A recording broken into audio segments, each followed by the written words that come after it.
Hey YouTube, today I would like to talk about the Python ban that's been going on, which I think is a ridiculous, it's absurd that they would come out with a ban like this.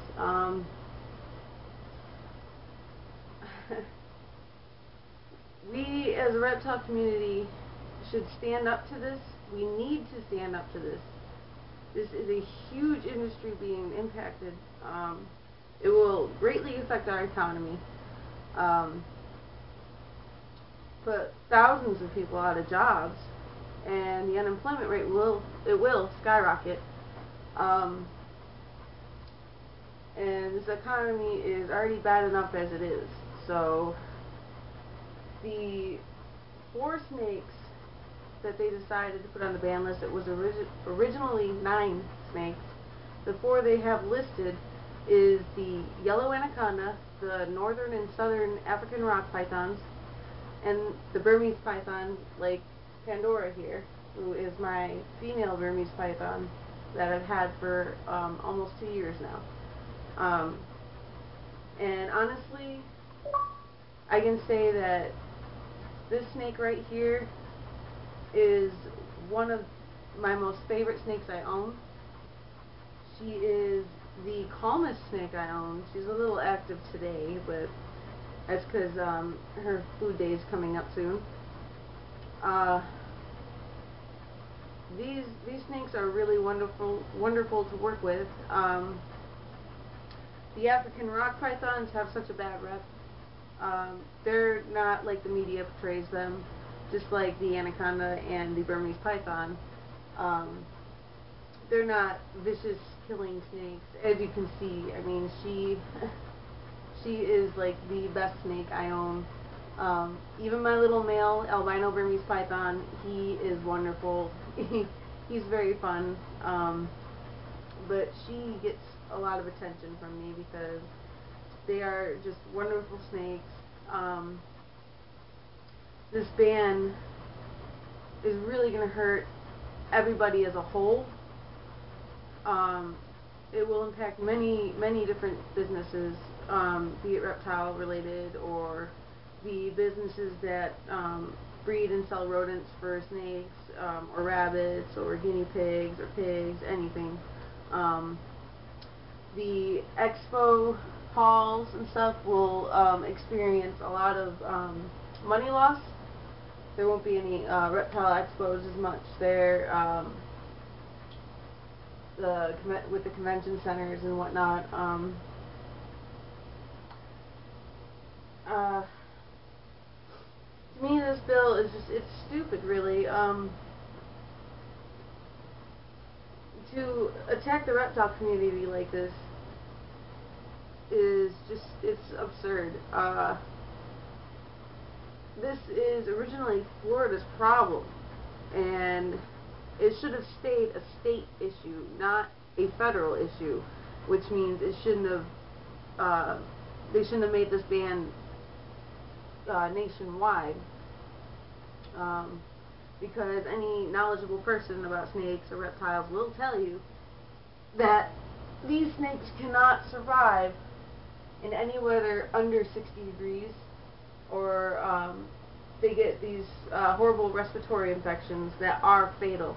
It will kill them if not treated. You have to take them to a vet or someone who knows a lot about reptiles to get them treated, or else it is potentially a fatal disease that they catch, fatal infection, I should say. This bill is really going to hurt everybody. It's a 200 million or billion, I can't remember exactly, but it is a 200 million or billion dollar industry that is being basically eradicated from fear. And there she goes. Just because you're afraid of an animal does not mean you should take it away. Personally, I'm terrified of spiders, okay? But if you own a tarantula or any other kind of spider, I'm not going to tell you, oh, you need to ban that thing because it's scary. There's no point.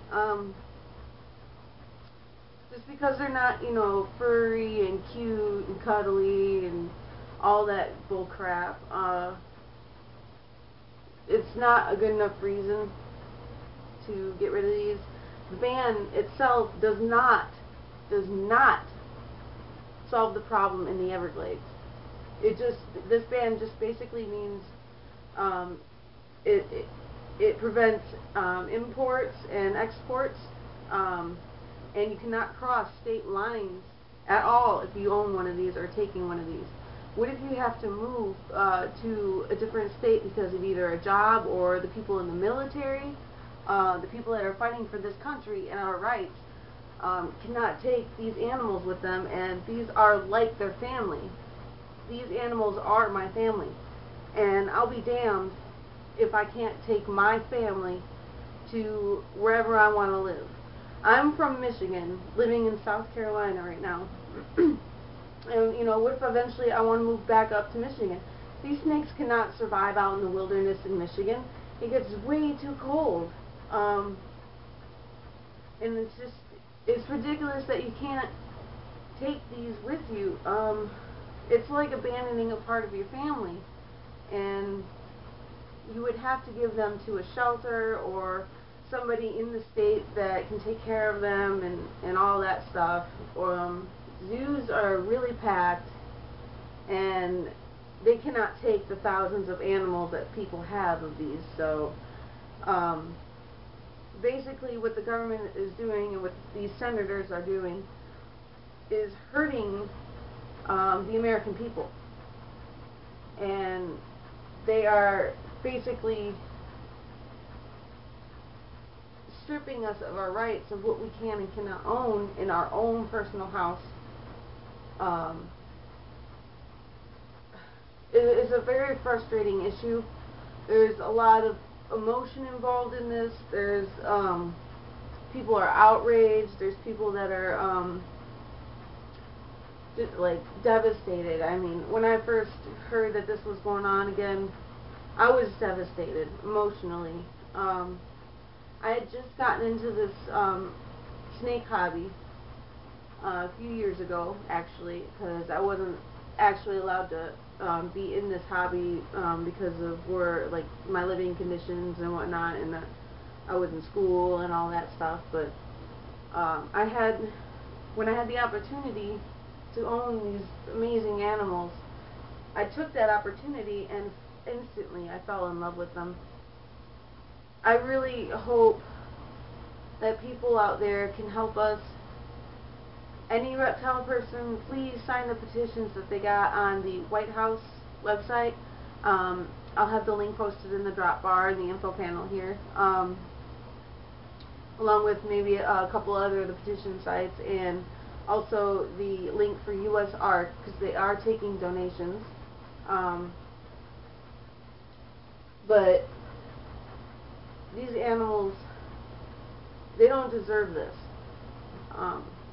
Us responsible keepers know this, and this issue isn't caused by people putting these animals in the wild. It happened because of the hurricanes and stuff that went through, and basically the buildings that had these animals were damaged and they got out, but that's not because someone let them loose. These animals can't survive anywhere past the Everglades. It's just impossible. Everything that you've been hearing on this, all these snakes, is based on false science. They're lying to you. You cannot believe what they're saying. It's laughable. Honestly, it's laughable. I really, really hope that everyone can unite at keeping these animals. It's a rewarding experience when you do keep them, and